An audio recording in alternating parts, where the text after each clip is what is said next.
Lock in, brother. Cheers. Cheers to Duff. I had quite the experience getting set up. We did. The amount of cords and shit you got to get to do this. I know. That stupid ass laptop. It still works. I'm not giving up on it. It just hasn't been turned on in forever. Resourcefulness. Yeah, here we are talking to each other from probably 1,000+ miles away. That is badass. How far of a drive is it for you to get to? You said you're in Santa Fe, right? Yeah. So from Santa Fe to the lake, or from where? No, from where you live. About 2 hours. Yeesh. It's gonna be a late night. Yeah. It's a beautiful drive. Oh, did you have to come in for the doctors in Santa Fe? Yeah. That's a tough 2-hour drive every time. Well, it was in Espanola, which is a smaller town. And then Santa Fe is like 30 minutes south. But I thought there'll be Wi-Fi and stuff there. If I just go into a bigger city, perfect, I can do an interview. No, Martin Luther King Day. Everything is closed. And the thought arose in my head as I'm driving.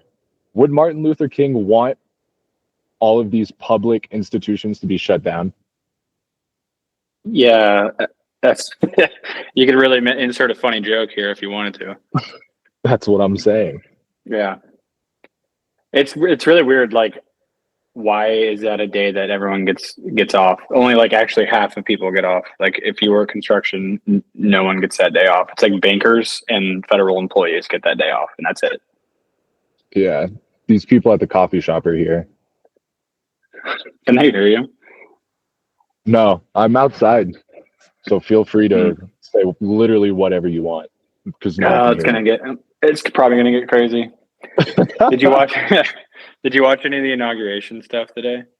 No, I didn't. What happened? I mean, nothing wild. It's kind of weird just watching like our government do like ceremonial procedural things, like everyone's like meandering into the Capitol Rotunda and it's like a band plays them in and they announce their name. It's like super, I don't know, it feels like monarchical and weird, but yeah. No, I mean, it was,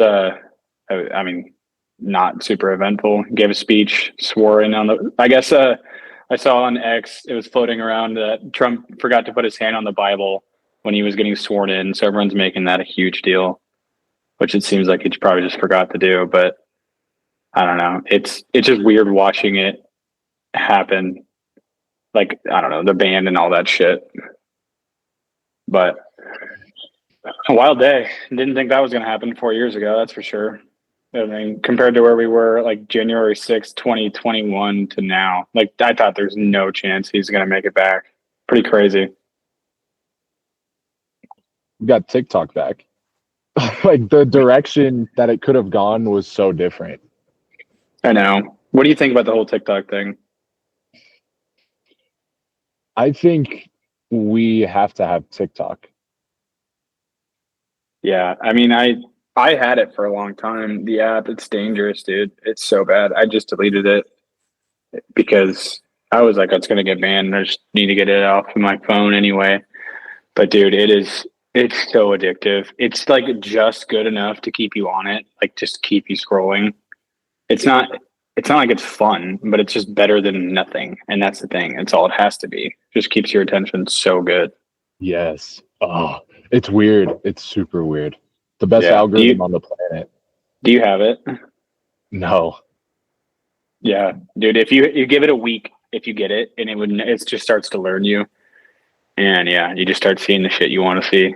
Which for me is just crazy conspiracy videos. There's over and over and over again, and then random golf video. It knows me well. I would post a video on there and get like 3 views. So I just never did anything with it. I don't know. Yeah. Yeah, dude, it's bad though. I mean, and like they're saying it's because of Chinese like data mining, which to me is, I think, a bunch of horse shit because we do the exact same thing here in America. It's just not state controlled. It's by a different state. Like we could see like when the Twitter files got released, like our government did the exact same thing that they're claiming that the Chinese government are doing to us. Like they were actively attempting to, I don't know, like affect an election. Like the Hunter Biden laptop story, they throttled on Facebook, they throttled on Twitter. And so they want control of it, but because the Chinese, government owns the app, they're like, you can't have it. It's a national security threat, which it probably is, to be honest with you. Like if you're a government official, probably shouldn't have it, but at the same time, it's like they're all doing it. Like Meta, the only reason Meta makes money is because it sells their data to advertisers, and that's most of these social media companies. They track all your data and sell it to advertisers. But yeah, the communist government does it, and we're all in arms about it. I don't know if I like them. Really? The weird thing that I saw was, hold on, let me mute these people.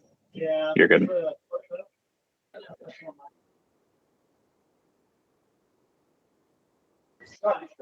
The weird thing was when you opened up the app, it said, thanks to President Trump, TikTok is back reinstated.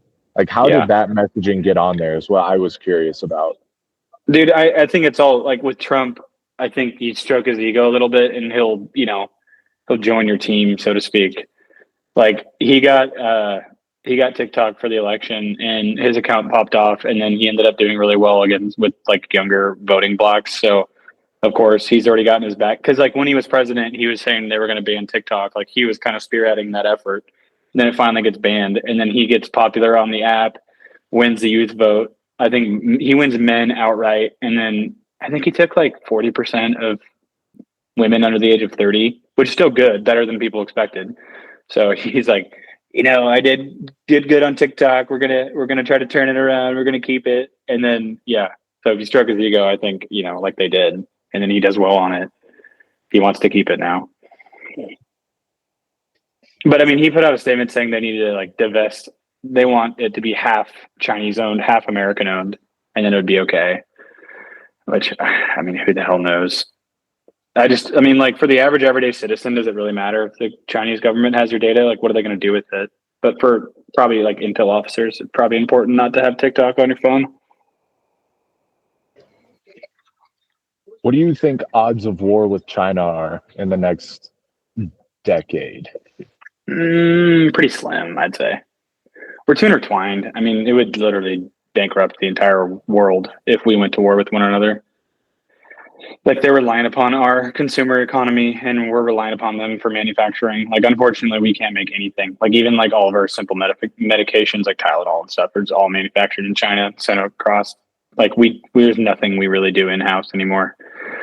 Like if you really want to go down the rabbit hole and scare the shit out of yourself, like I think there's something like each substation has a transformer in it that like is responsible for our electrical grid, and we don't even manufacture them, and China does, and we only have like 2 on standby, and if you take 3 out, our entire grid fails. So like the act of like a terrorist threat would be like, you just go to these little grid stations. They're not really monitored. They have like security fence around them, but not that hard to bring a bolt cutter and then basically blow them up. And you do 3 in the right spot, our whole grid collapses. And we only have 2 on hand to fix the problem, I think. Okay, then what do you think odds the grid goes down at some point? I don't know. That's a tough one. I mean, if an active terrorist threat were to happen, you gotta like, I know this sounds weird, but if you like think, okay, like pretend like you're a terrorist and you want to take out the most American people. Like, I think the idea of flying a plane into a tower, not going to happen again. I mean, then probably like the Louisiana thing, people drive cars into people get guns because that's easy. But if you really wanted to do a highly orchestrated attack to inflict a lot of damage, I'd go after the grid because it seems like a fairly easy thing to do, especially given that like it's pretty vulnerable. And dude, imagine the deleterious effects of our entire electrical grid failing for like a week, even a week. If people didn't have power for a week, it would devolve into absolute anarchy and chaos. I mean, yes, the grid. Yeah, I mean the Palisades, like that fire in California, like they can't even stop people from going into houses and looting. Like as soon as they evacuate an area, these fucking like gangs would show up, loot people's houses. And so they can't even stop that, like in a small area, which isn't small. It's obviously displaced like hundreds of thousands of people, but you magnify that across the entire United States, it would be absolute anarchy. So like if I was a terrorist, which I'm not, any federal agency government that happens to be listening, that's what I would do. And it seems like it'd be a pretty easy thing to do. But to bring it back, I don't think we're going to get into conflict with China. I mean, I don't know. I'm not a expert on foreign relations, but we're too intertwined. Like we're too reliant upon them. They're too reliant on us. Like we make their economy turn. They make our economy turn. And they manufacture all of our bullshit. But we don't really make anything anymore. So unless like we slowly start building up our in-house manufacturing and then kind of get away from them, which I know there's been a move to do so. After COVID, we realized how fragile of a system, like just all of everything is. Like you stop boats from coming into ports for a week, and that backlog and the inflation it caused is pretty wild. So, imagine if we had a complete and utter stop trade with China. I don't know. I don't even know how we would function.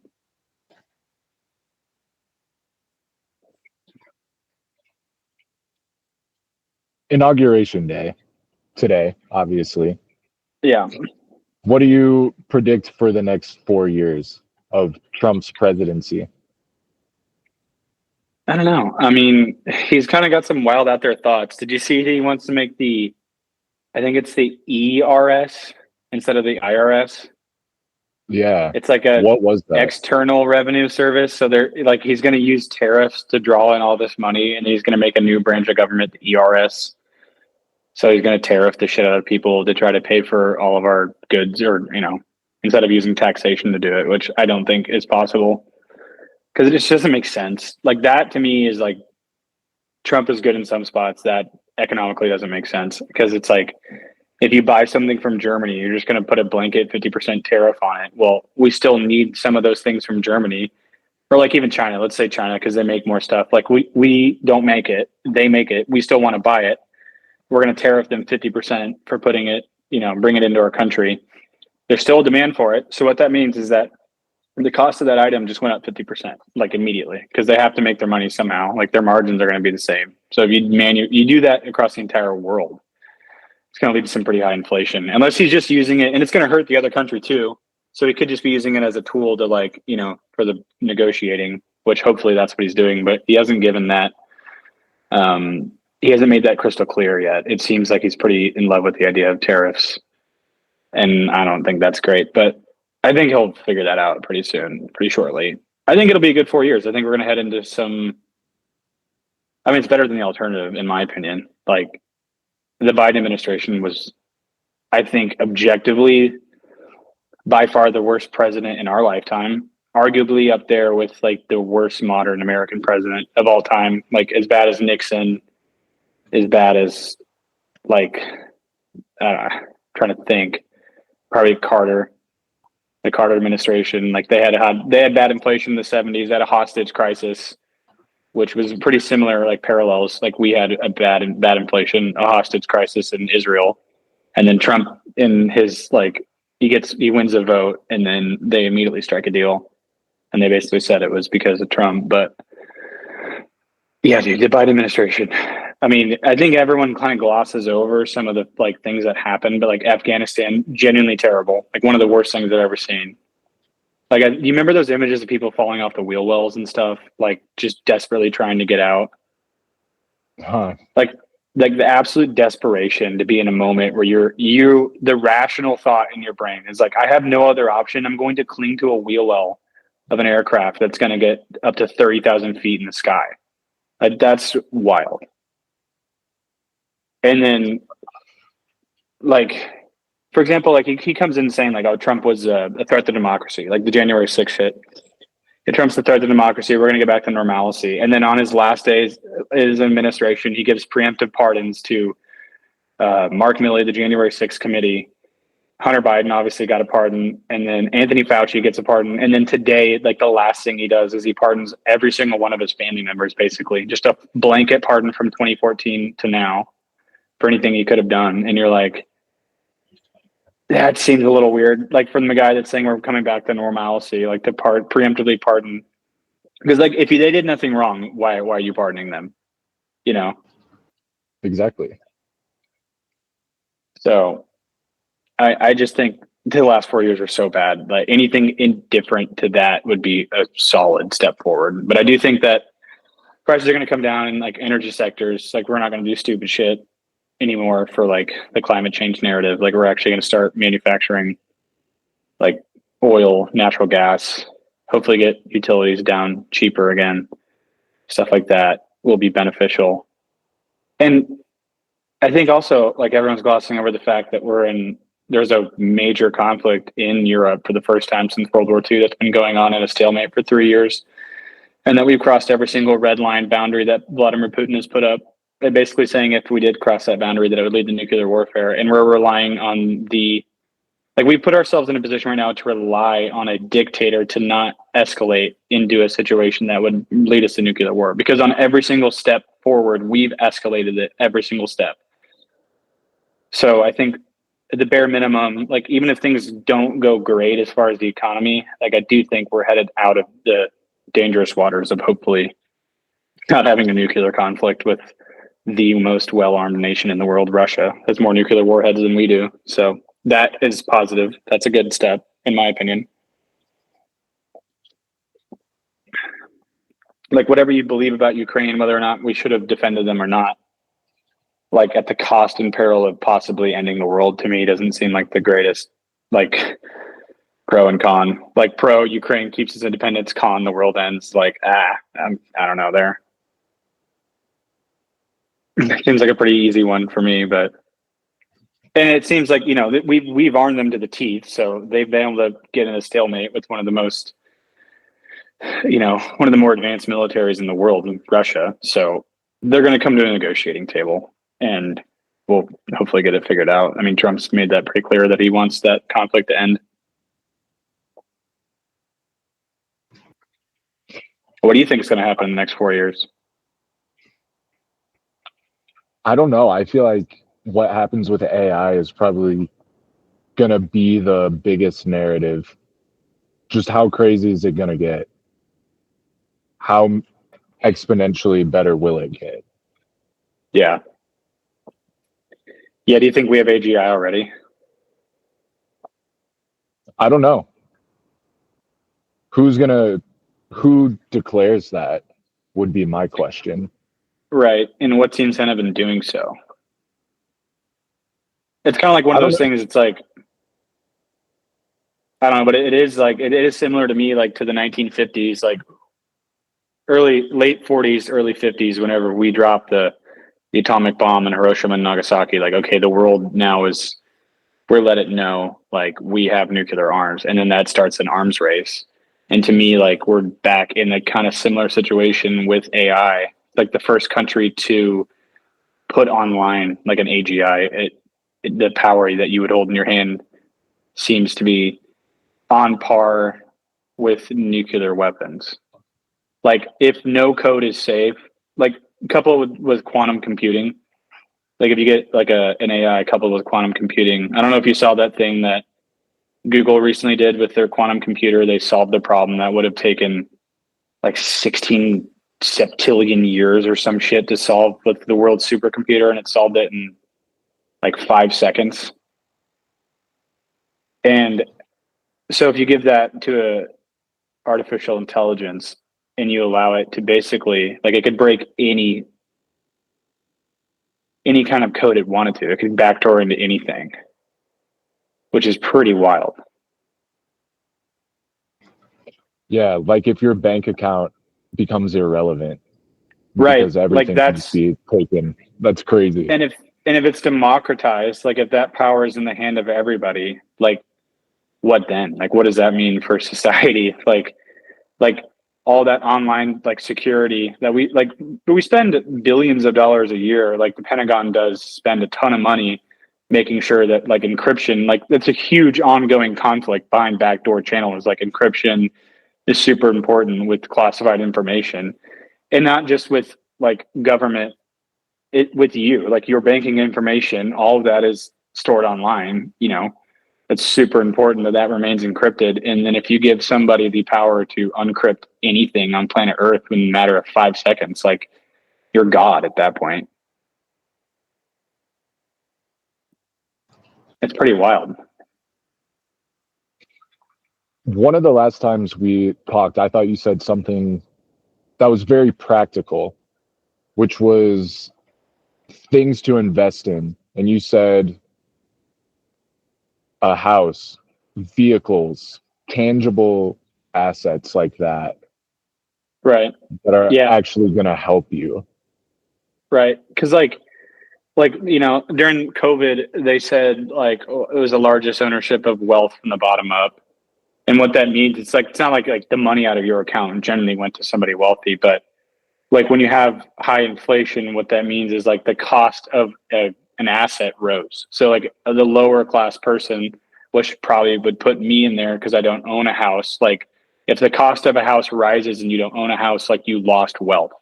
But if you own a house and your house inflates with the currency, well, then your wealth grew. But if like I have $10,000 in the bank, let's just say like I have 10,000 or even $100,000 in the bank, and I don't do anything with it, and then the money inflates, and I have nothing that it's tied to fiscally, like or tangible, like a tangible object, like a house, or not even really a car. It's depreciating asset, or like even land. Like land doesn't go down in value. If you own it, well, then it's like, yeah, maybe you don't have as much money in the bank, but as inflation rises, you know, your land or your house is going to rise with the rate of inflation. So that's the way to hedge. And that's when, like, you know, you read these articles saying like all this ownership of wealth transferred from the bottom up. Well, it's not the fact that they took money from your account. It's the fact that you don't own assets. The wealthy own a shitload of assets. And as those assets rose with inflation, now your buying power, me and yours buying power decreased, and we don't own any wealth really. Like if we don't own land or a house, well then it's harder for us to get into the game. And then the wealthy already are in the game. They already own a ton of land. So then it can create a really destabilizing, like inflation is just super destabilizing for a nation. And we experienced relatively low inflation and it was still bad here. But like there's some horrible examples of inflation, some pretty wild stories. You can go on, I think it's Zimbabwe. You can go on Amazon and buy a $2 trillion note from Zimbabwe for like $30. And do what with it? Just you have Just it? own it because it's literally worthless. Like they had hyperinflation. Like they had hyperinflation. So you just be like, look, I have a $2 trillion note from the government of Zimbabwe and it's worth fucking nothing. I bought it with $30.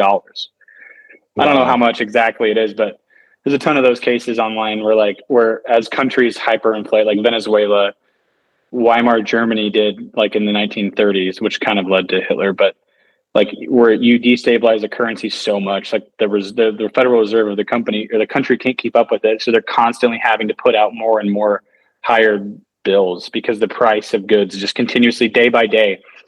Like I believe I was reading a story about a person in hyperinflation, like when they got paid, they would immediately go buy something because the price of that good wouldn't hold for more than an hour. It's like they would get money. They got paid on a daily basis. They would go buy something tangible with that because the next day it would triple in value. So like if you wouldn't, there was no reason to hold on to anything. So you're constantly in this spiral of like circulating, you're getting rid of your money. You're trying to get something tangible. Like there's a couple countries recently that I went through that. I think Zimbabwe is one of the more horrible ones that have just insanely like hyperinflation. I think they switched to a crypto and and also the US dollar or something to kind of get back to stable footing. If I remember correctly. Could be totally wrong about this, by the way, but I'm pretty certain it's Zimbabwe. We need a live fact checker. We need to have like an AGI in the top left corner of the chat, just being like, "No, that's not right. Here's where it's actually where it happened." And it mutes that's us coming every at some time point you say soon. something bad. Oh yeah. Yeah, We I think detected there already wrong are. speech. We detected disinformation on your conversation. Yeah, I think that already exists with ChatGPT potentially. I'm Right. not 100% But like sure.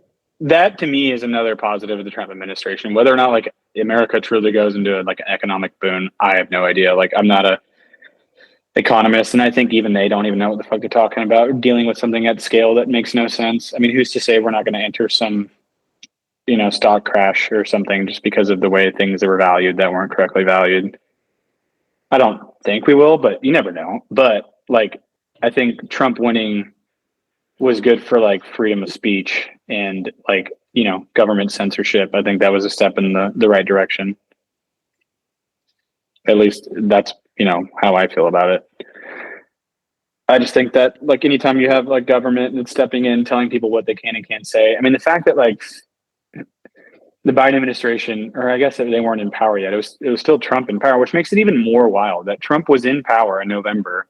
The Hunter Biden laptop story comes out. They find people within the CIA and they say 51 CIA former intelligence officers say this is disinformation. They just literally went to them and said, say this.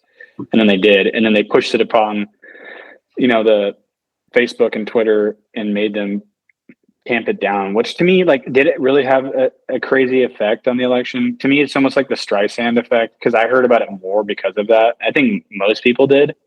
But the fact that they were even willing to do it shows like the slippery slope. Like, imagine if that grows unchecked and they can just do whatever they want. I mean, look at COVID, like what they did with COVID. They were actively removing content and putting like warnings up on YouTube videos. Like they allowed the content on YouTube and some of the platforms. Like some platforms didn't allow the content. Like YouTube would allow the content, but they would demonetize it. So like essentially what they're doing is they're incentivizing you to not talk about it. So a lot of people, when your income is your platform, you're not going to talk about COVID because you're not making money on it. That's just kind of how those things work. Like if you can get rid of the money making aspect of talking about the subject, why would anybody talk about it? I mean, thankfully we had enough of an outlet to get the information out there, but man, we were close. Like that's just what it takes, like to slide down into, top down control, like to lose like freedom of speech because of whatever crisis. I don't care what crisis is happening. Like the government should not have the power to do that. And I get the argument, it's like private companies, but when the government's putting pressure on private companies to do that, that's when it's a problem. And they clearly were. So that's just terrifying to me that they can just do that. So to me, that's like the positive aspect of the Trump administration is that hopefully that kind of shit is going to be over. We'll learn our lesson and we kind of continue to hold up the freedom of speech. And I think that's like the fact that he won the popular vote now narrowly and he won the electoral college in a wide margin. Like that goes to show that most American people, I think, are done with this shit as far as like wrong speech and misinformation and all that shit. It's just like, man, the problem is it's all this stuff is too complicated. Like it's impossible to be like an expert on a subject.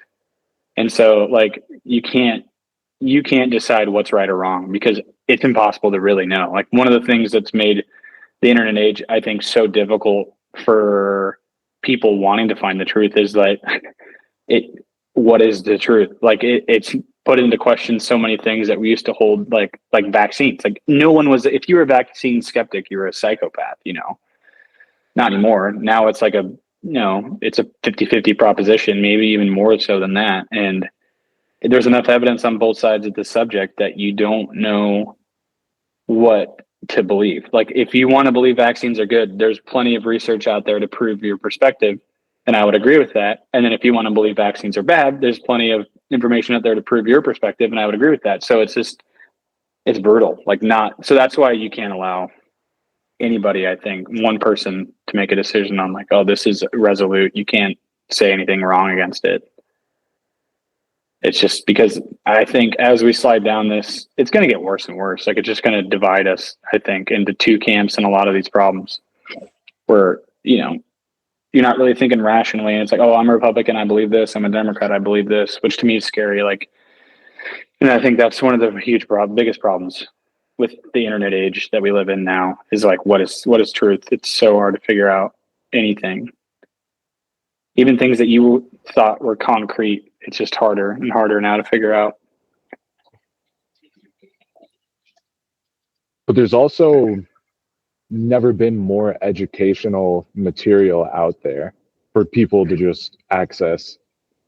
Right. Like we're way more informed now, I would say. Right. Well, which is why like some of our pre-held dispositions are probably crumbling is because there is more information, like where it used to, you're not an epidemiologist. Like you're not going to go read research papers in 1985. Like yeah, they were available to do so, but like you weren't going to do it. And, you know, there was 3 media corporations that would express opinions and they didn't talk about vaccines. Like that was just a widely held belief that vaccines were good. You know, I'm using this as one example of what you could probably find many examples on, but like there's 3 media corporations like Fox, MSNBC, and CNN, and they all pretty much agree on the subject. And then the internet comes around, and then you have one internet sleuth who finds something interesting. It goes super viral, and then everyone's like, shit, I don't know what to make of this because my whole life I believed in this. So you're probably right. Like we're just more informed now. So the things that we thought were solved really aren't, you know, probably a lot of those kind of situations. And I think there's such power in just trusting the gut as far as what's true and what's not. I think that is ultimately the truth, is we know on a deep down level, like trusting our instincts. It's rarely wrong. Yeah. Yeah, I mean, I think that works in everyday like life when it comes to like interpersonal relationships, but it's hard to do when it comes to things that you just don't know anything about. Like, I'm not an epidemiologist. I'm not an engineer. I didn't go to nuclear engineering school. Like, I'm not a climatologist. So like, I have to take these experts at their like face value. And even if I want to have a different opinion on them, it's like they're the ones giving you the data. So you have to accept the fact that the data they're giving you is correct. So like at some point you're putting faith in these people at somewhere down the line. And so it just makes it difficult. And then, you know, there's other people that have different opinions on it. So you try to hear both sides' argument. And I've done that a lot on a lot of different subjects. And I always find myself not knowing what to think. And I think if a lot of people did research, they would find themselves kind of in the middle as well. And probably most Americans would classify themselves in the middle of a lot of these subjects. Yeah, the thing that was always screamed was trust the science, trust the science. Yeah. But a little research can show that a lot of studies are rigged in a strange way, and there's money involved and craziness. Yeah, 100%. I mean, if you're, I think a good rule of thumb is you're having to yell at people to trust something. It seems like we shouldn't trust you, you know? Yes. It's just a weird thing to say. First, trust the science. Like, what is that a god? Like, is science a god all of a sudden? Because part of science is like peer reviewed studies, you know, where you have like back and forths and then you figure out the truth later. But like, for example, like the COVID vaccines weren't, and they lied on the safety profile of it. They lied on the fact that it stopped transmission, like just blatantly lied, and there's no consequence. We're given full liability. Documents are sealed for, I think, 70 years? So we'll all be dead before we figure out exactly what was in him. Just utterly convenient.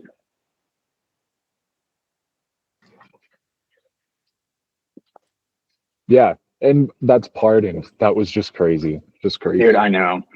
That to me is wild. Like, I think I brought it up, but it's so wild, dude. Like the fact, what are you pardoning somebody for if they did nothing wrong?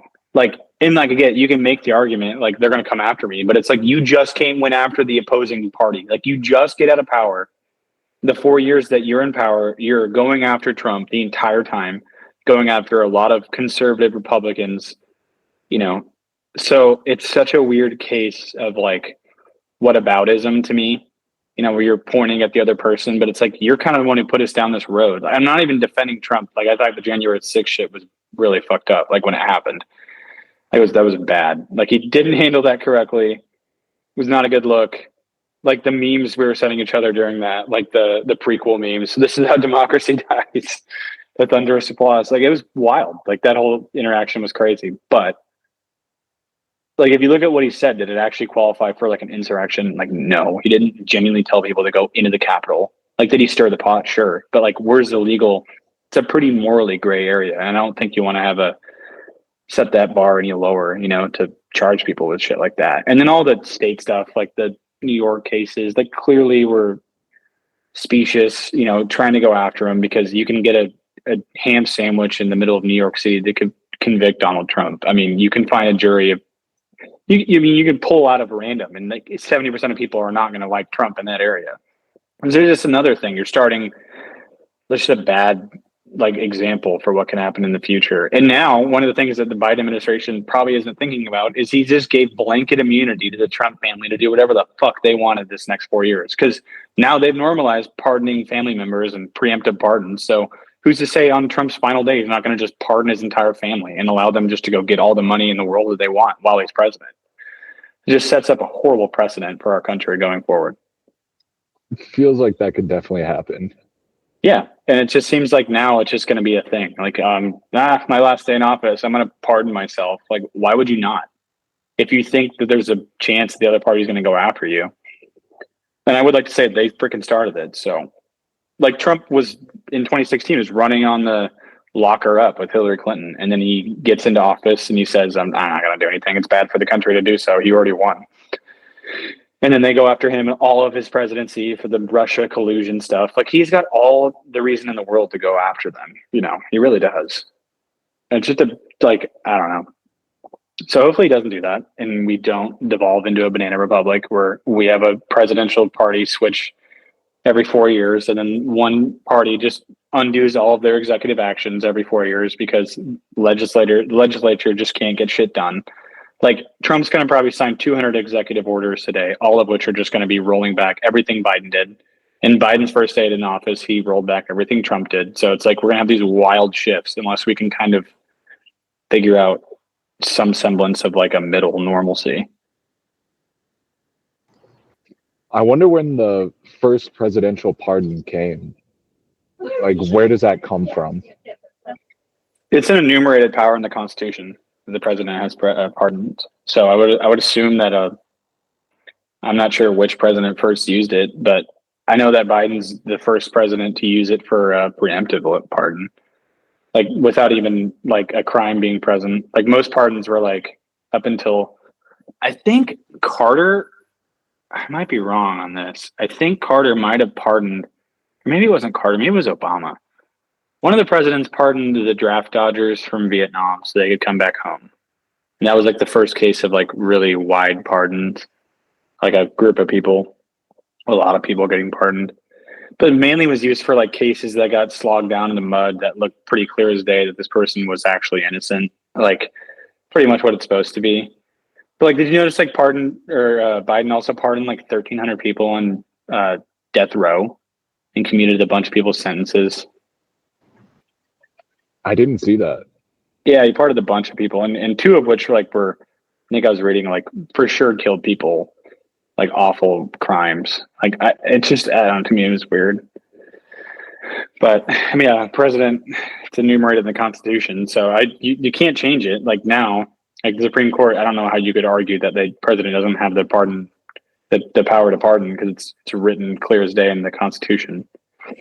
Maybe there's an argument to be made about a preemptive pardon, but I don't think it's written. It's written pretty black and white, so it's just it's going to be a new thing. Federal income tax. Could we defeat it in court? I think I think so, but that's been fought. I think they solved that in like 1920. So most constitutional scholars would argue that it's already been decided. I think that's like you went to law school. What's that called? Judicial prudence or something, or stasis? What if you said it is taxation without representation for all these billions to be sent without any type of vote? Right, but they would say like we've never had a direct democracy. We've always been a republic. Like, speak to your local representative. And there's truth to that. Like, we've always been a republic. We've always elected one person to be the voice for us. It's just that Washington's gotten impossible to navigate. And the fact that we continue to grow the budget at an alarming rate. Like, if you have a $7 trillion budget, you're going to spend the money on stupid shit. Like, you have a budget that's unmanageably massive. Like, of course, stupid shit's going to get spent. Like, everyone's talking about these 10 billion or $100 billion that we've spent. And the drop of the bucket of money that we spend a year, it's nothing. Genuinely is nothing. It's almost insignificant. Like, the problem is the fact that we just spend ridiculous amounts of money. And how are you even going to fine tooth comb over $7 trillion? It's just impossible. It's just a problem of spending. It's just, any organization. Like, I guarantee it's like Apple. what's their market cap? It's probably at $1 trillion by now if you look at their valuation. But how much money they have in their bank? What do they spend a year? You're going to find massive waste in all these massive bureaucratic organizations that have a hierarchy. You're just going to find stupid shit everywhere. But now the single greatest employer in the United States is the federal government. It's not even close. They employ more people than any other company, agency, or anything. So you're just going to find waste in it, a ton of waste and stupid shit. The problem is just spending. You just got to cut it back somehow. I don't know how you do it, but the problem is it's a good and bad thing. Like, it's impossible to do anything in our government because you have to have 60 votes in the Senate because the filibuster. So, I mean, it's like good and bad that you can't get anything done, but if slowly things get done, which is what's happened over we're almost 250 years now. Slowly, little by little, you just get that ball rolling down the hill. Now there's almost no way to course correct because it's so hard to get something done. Like, there's 53 Republicans in the Senate, 47 Democrats. I think the House has a 2-seat majority in the House. The House is a simple vote of majority, but in the Senate, to get things past the filibuster, it has to be 60 votes, which is why we've had this problem of executive actions. This is why presidents just sign a pen, because you can't get the legislature to agree to anything. They can't do shit. They just once a year get this massive 1,200-page omnibus spending bill package that they ram through. And then you read through it and it just got all this stupid shit in it. And I don't know how you change that outside of getting more than 60 people in power. But then it's kind of scary to give one party like absolute, utter dominant control to like do whatever the hell they wanted, you know? Bro, this coffee shop is closing on me. Stay on here with me as I go to my car. Insane. What time is it there? They probably close at 3. It's 3:18. Keep going. Keep telling people what's up. I mean, I don't know about what's up. I think to me that's the biggest problem with the federal or just government in general is that you can't get anything through the Senate. So they figured out a way through reconciliation, like they can do 1 or 2 massive spending bills a year that requires a simple majority vote. Like, so you don't need 60 through reconciliation, you need 51. So yeah, that's what's going to happen. And they can only do 1 or 2 bills a year. And it has to be like related to fiscal spending. Like, so you can jam it full of a bunch of shit, but also like the way it works is that you have some congressmen that are in purple areas that are, you know, they're not diehard ultra conservative or they're not diehard ultra liberal. So to get them to vote for the bill, they put stupid shit in there. Like, hey, you need to give all my citizens a bridge or something. So like you start adding all this stupid shit in there to get 1 or 2 guys to vote for it. Then you end up with some dumb bill. And that's pretty common. And that's a problem. But I don't know how to fix it. I mean, one of the things I think will be good is like the fact that we now have AI. Like combing through those bills is utterly impossible. But if you just like upload it, if they have a PDF file, you upload it in the ChatGPT and just say, break this bill down, explain what it is, what it's doing, it can spit it out to you instantly. So hopefully we'll have more transparency as far as those things go. Because how many times have you've seen a bill signed and in the middle of it, they find some stupid shit. It happens quite often. Do you ever use ChatGPT in your daily life? Not at all. Not even a little bit. Haley does at work. She uses it for work, but I don't use it at all. I've messed around with Grok on X because I just downloaded the X. I deleted TikTok and I figured I might as well get something American.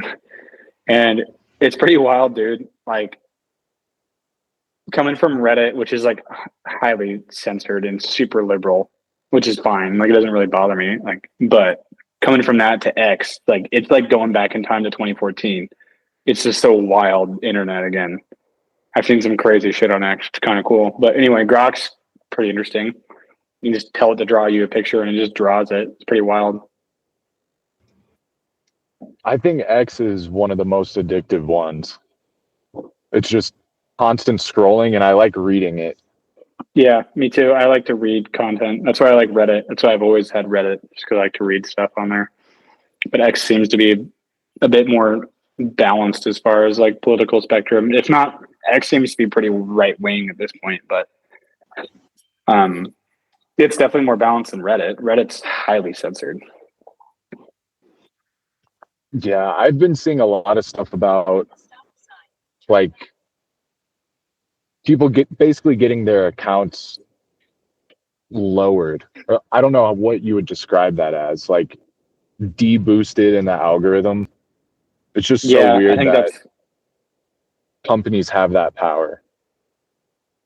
yeah, it's like shadow banning is what they call that, I think.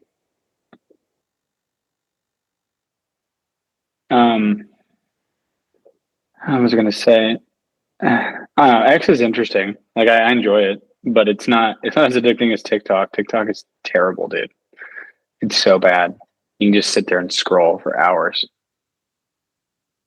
Oh, what I was gonna say about Reddit, I got banned from like a pretty popular subreddit. It's called like r/interesting as fuck. It's always on your like homepage. Like you just come if you download Reddit, it's just you're automatically subscribed to it. I got banned from participating because I was subscribed to r/conservative. Not because I posted anything harmful or commented anything, because I was subscribed to conservative subreddit. They banned me from participating on that entire subreddit. Yeah, Reddit's weird like that.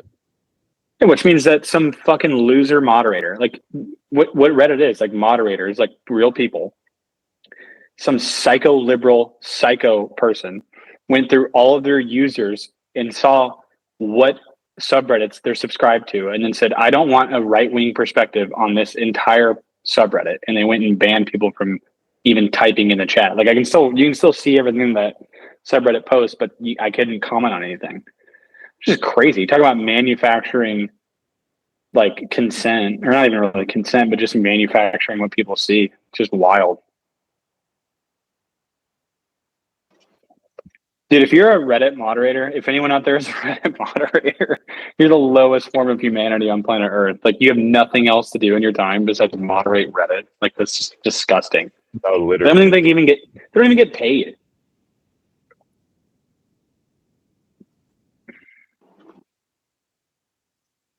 Like why are humans even doing it? Like write a freaking AI program that can just say if this person uses physical harms of threat, then ban them. Other than that, just leave it alone.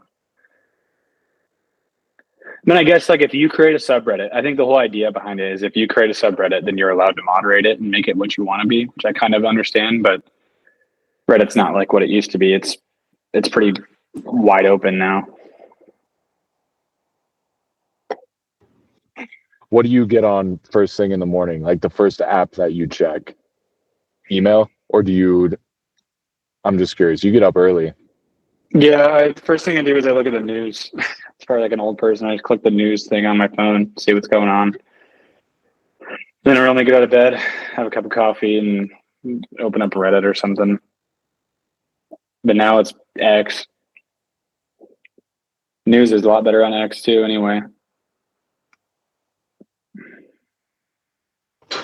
What about you, bro? This is chaos around me. Okay, what are you doing here? Oh, okay. Sounds good. I'm on the road right now after that coffee shop closed. Also, my laptop is on 15%, so it says 20 minutes of life left. Oh, geez. Let's give the people what we got for 20 more minutes. All right. She's running Well, we got to think of something good. It's like we've been all over the place on this one. Do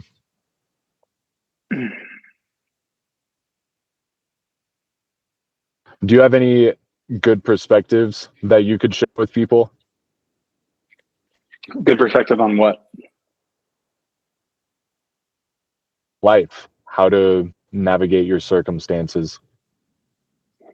I mean, we kind of touched on it a little bit on the phone the other day. But I mean, I'm going to be a dad soon, which is pretty wild. So I've been kind of dealing with that, thinking about what kind of a, father I want to be. That's been something I've been really thinking about, rolling through my head. And also, it's opened up a dialogue with my own father that's been quite interesting to run down. I think other people out there, even if you're not going to be a dad, it's just interesting to talk to your dad in those situations. I think I don't know, it's weird. Like my kid's not even here yet, and it's already, he's changing how I'm perceiving reality, I feel like, which is pretty wild. But I don't know, like I was telling you, like we're 28 years old. I feel like that veil of being a child has been totally lifted off of my eyes for sure. I don't know about yours, but like, it seems like if you get calls from family, it's just bad news now, grandparents passing away, God forbid other things. But it's just weird how as you get older, the only good news you get is if you forge it. Like I was telling Haley that, like, man, I feel like we get a lot of bad news now, but the best news that we've ever gotten, we made. Like we're making a kid, we're going to have a kid. So that's quite interesting. I've been thinking about that a lot, your mindset, like how to be more positive. I feel like I can be a little negative sometimes. So that's been something I've thought about, like just how to be more positive, because man, life's draining sometimes and people are dealing with some awful shit. So how to be more positive, how to manifest more of like what you want in life, goals, everything like that. But also, like I was talking to you about just the power of like meditation, and I honestly think prayer too recently has been something I've thought about a lot and been doing more of. And I don't know if that's because I'm going to be a dad or any of all the above, but it's really been something I've been thinking about a lot, and just the meaning of all of this. It's quite I'm sure even when the kid's here, it's going to be quite a paradigm shift. Yeah, we were saying the brain chemistry change that happens has to be crazy. I wonder if they've done any study on that. I think they have. I mean, I know for mothers, for 100%, like it totally changes like instantaneously. That's why like nowadays when a kid's born, they'll do like skin to skin contact, because there's something that like happens, like a chemical process that happens, like some sort of imprinting, which is wild. And I don't know about dads, but I guarantee there's something there. I mean, you'd think that there'd be some natural biological thing to make you love your own child, for like rearing of kids and all that. But no, it's been something I've been kicking around a lot. I mean, it definitely changes your perspective. And I also think that like having a kid at this age, like they say your frontal cortex is fully formed at 27. And I don't know about you, but I feel like I can feel a change in like just even at 27 to like think about when you're 23, just how you like perceived reality. I feel like for me has changed a little bit, where you're not like so focused on the now. Like I think I've changed my focus to like looking ahead a bit more and thinking about like where I want to be at when I'm 35, which is at 23, I didn't give a shit about, I thought about it a bit, but like, I didn't really care. Like, I got a girlfriend, I got a job, I got something I'm doing, but it's like, I just want to see your friends, you want to hang out. And then, but I think recently, coupled with, I think your frontal cortex is fully formed, and being a dad has changed the way I'm thinking and, what you value. You put time into stuff you value. So that's another thing I've been thinking about, like, where do I put my time? You only have a limited amount of it. So, you want to leave behind a lasting good legacy. So family and friends and that kind of stuff, and work even, because you can't get the things you don't want. You can't get the things you want unless you work, unfortunately. So I think I've thought about that a lot too. I'm sorry I don't have more of a concrete like explanation of, but I just feel like it's going through a change, and just things I've been thinking about. I'm like, it's going to be the biggest change in my life, and probably never. Everyone says you'll never be the same. So I've kind of been feeling that. I mean, Haley, it's like every weekend we're doing something. She's like nesting like crazy, which is wild. It's crazy to watch her change even throughout all this. Like she's becoming more motherly in a way. Like, and I can already tell she's attached to him, and he's not even here. Like feeling him move. She always has her head on her stomach. It's crazy to watch. Like, I'm sure for people out there that don't have kids, it's probably a meaningless conversation, but you'll get there eventually, and it's cool to watch. But all that stuff, I mean, it's just a lot. But for the good, I think. I mean, obviously for the good. Everyone says it's the best thing you'll ever do, and in some ways the worst, like your highest of your highs. It just expands, like, if you think of like the frequency of your life, like a high is here, a bottom's here. I've heard people describe it as it expands it. So your highs are way higher and your lows are way lower when you have kids, which is scary. But also, like, I don't know about you, but I've felt this recently where it's like, man, I'm 28 now, but like when I was 27, it's like, man, I'm 27. I'm living pretty comfortably and making decent money. I got a wife. I have a ton of friends. We do stuff on the weekends, but it's not like fulfilling. I don't know if you've had that like thought where you're like, I can't be doing this every weekend for the rest of my life. Like, it's just not fulfilling. So I feel like it's coming at a good time. I'm super excited. Yeah, this is an exciting time to be alive. This age kind of feels like what everything has been building up to. Yeah, for sure. It's gonna be wild. I mean, what a time to raise kids in a dystopian They're gonna internet have interesting age. lives. Yeah, they are. A lot different from us. I mean, I feel like me and you and like kids our age were like the last of a dying breed of like born in a normal-ish world, like didn't have a screen in front of us at a young age. Like, yeah, we had TVs and stuff, but it was, not to the extent now. Like, we grew up as the internet matured. Like, we have followed its evolution essentially with our own age. But like our kids are going to be thrusted into it like immediately. So I feel like that's another thing to think about, and like balance is like, how to navigate that world, this new changing world of internet everywhere. And all the new parents that I've met, it's like they all have YouTube channels where they show their kids, and Miss Rachel's one of them, super popular. I'm sure if anyone's out there seen it, but there's a ton of them like that. And it's like, how to manage that, like, because it's like, from what I've seen and observed, it's like a pacifier for children. You give that phone to them and they're easy for the moment, and life's tough and kids are hard, but it seems to have bad consequences. So trying to navigate that will be fun, because the selfish part of you is going to want to just do whatever's easiest in the moment. It doesn't mean it's the best thing for you or your kid. Because, I mean, when we were kids, we had to go outside and find something to do. Most of the time it was bad shit, but, there's probably some good lessons in there as well. Yeah, there's definitely a lesson there. But I think about myself, like setting that example. I'm not going to be able to just be on my phone all the time. Yeah, dude. Because a kid is just going to watch and learn. Right. And that's why I got rid of TikTok. Part of it was Haley told me to as well, if I'm being honest. But I think about that too. Because if I'm sitting there scrolling on my phone, I can't be the guy saying, like, you're not allowed to have a phone if I'm sitting there doing it too. So I think I'm going to have to make adjustments as far as that goes. It's just hard when there's nothing to do. You get out from work and you're like, you're just chilling at home. What are you going to do? You're going to use a screen of some sort. You're either going to watch TV, play a video game, or scroll on your phone, especially now in the dead of winter. I mean, I woke up, it was 1 degree outside this morning. It's like, you're not going outside. There's nothing to do. So it's a hard thing to find a balance for. But yeah, I mean, that's kind of what's going through my mind at this moment. Like, all of these changes, a lot of stuff, a lot of stuff to think about. But yeah, I mean, I don't really know what else to say. I'm kind of in this weird spot of like, I'm trying to think about all of it too. Like, I don't really have any.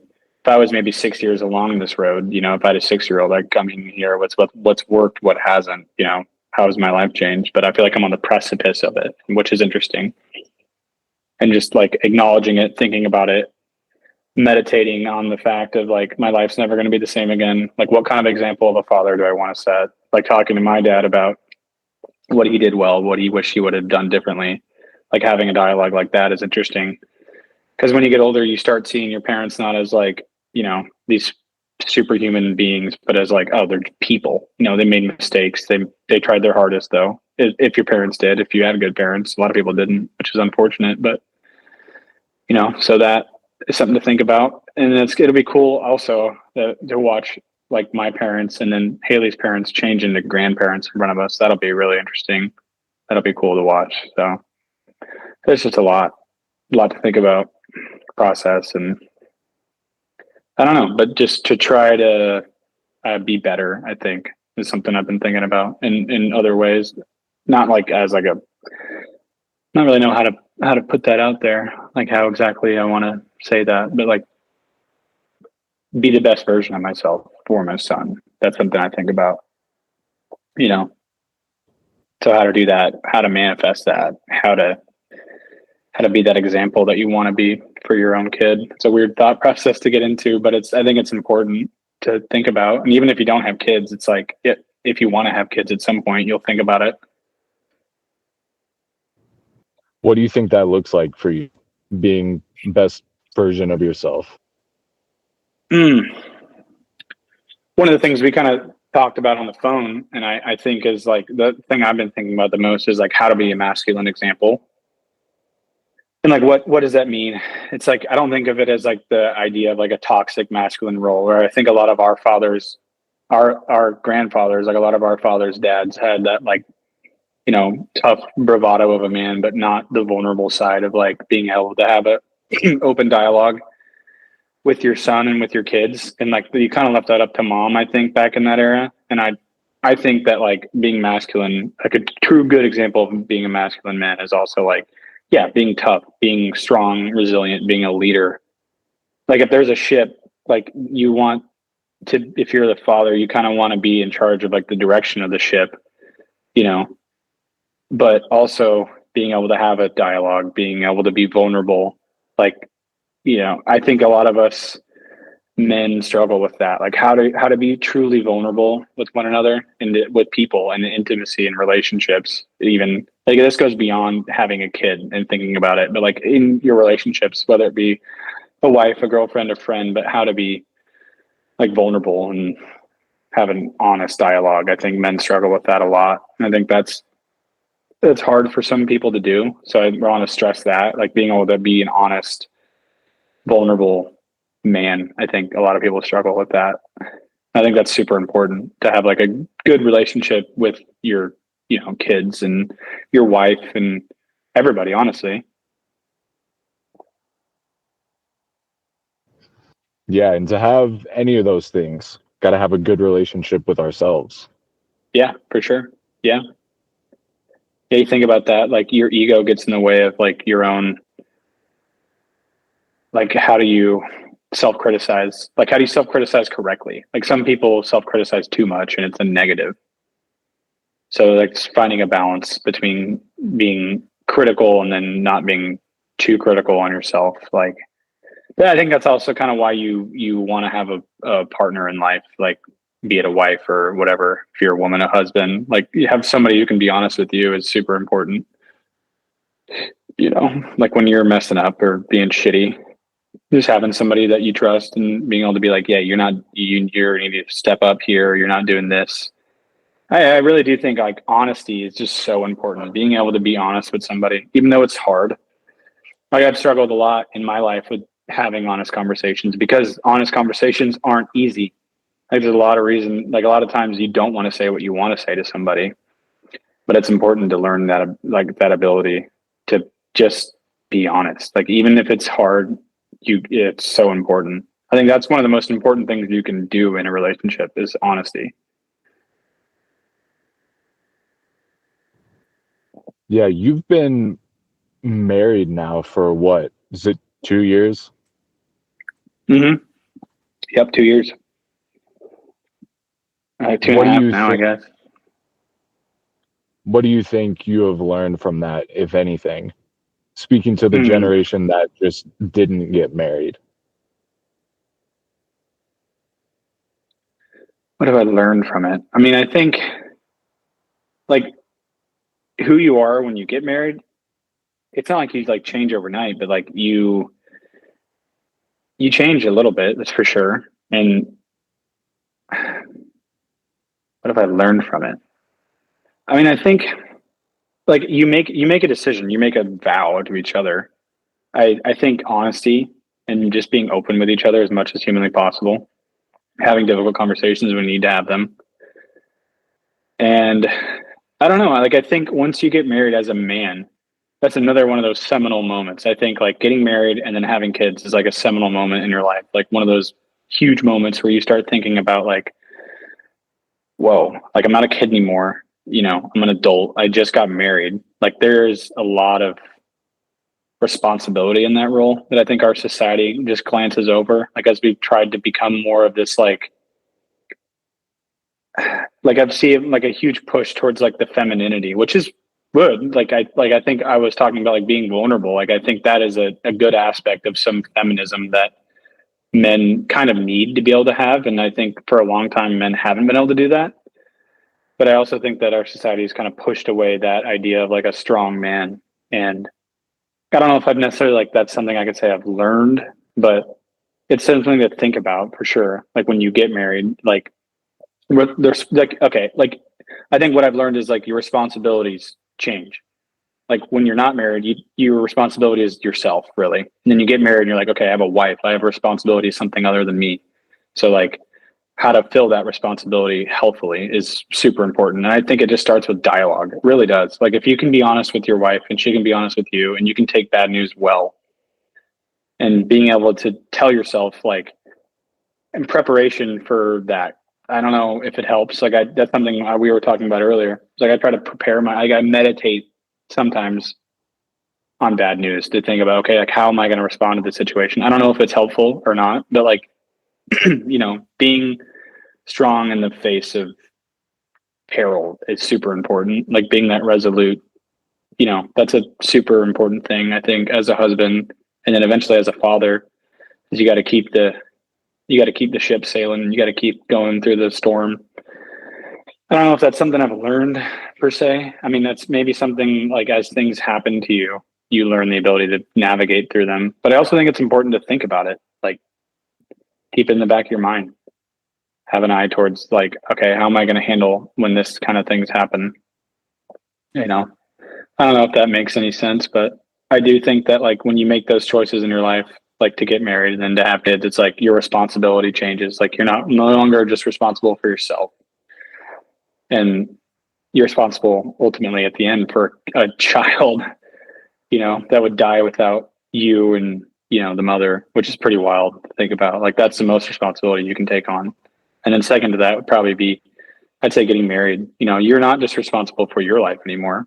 So that means if like, you know, she's not doing well, you need to pick her up and be there for her. It's like part of why you do a vow. And I know it sounds stupid, but it's a reason why we've had those vows forever, you know, to be there for each other. And I really think it all boils down, in my opinion, and something Haley's been just a godsend for me, just be able to be honest with people. I have really struggled with having hard conversations. Like I've noticed that through my life, and much to, might I say, to detriment. Like holding on to something and burying it is so bad for you and like your baseline level of anxiety. Like I think a lot of people have anxiety because of like interpersonal relationships. They're not able to be honest, and some people are brutally honest, and sometimes that can create a problem too. So like there's a fine line between like when to say, when to not. But if something's genuinely bothering you, it's almost always better just to say it. And I think trying to step into that role is something I've really been working on recently, like how to be honest, and not just honest in like a shitty way where you're being rude and mean, but like how to be like just like a good level of honesty. Like you have a problem with somebody, it's better just to say it, you know, get it out in the open. Let's talk about it. Let's figure it out. And most of the times, you know, those conversations are going to go, it might be hard in the moment, but they end up pretty well, especially if you don't let them ruminate and just you let it grow and grow and you're like a cancer, and then it blows. It normally always ends up bad because eventually everyone has a limit of what they can take. You know, you only take so much before it comes out one way or another, and it most normally never comes out well whenever you let it sit there for so long.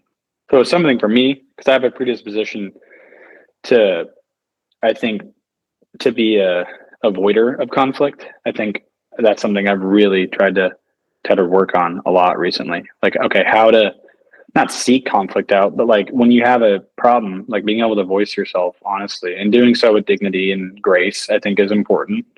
knowing that not everyone's perfect, including your spouse. No one's perfect.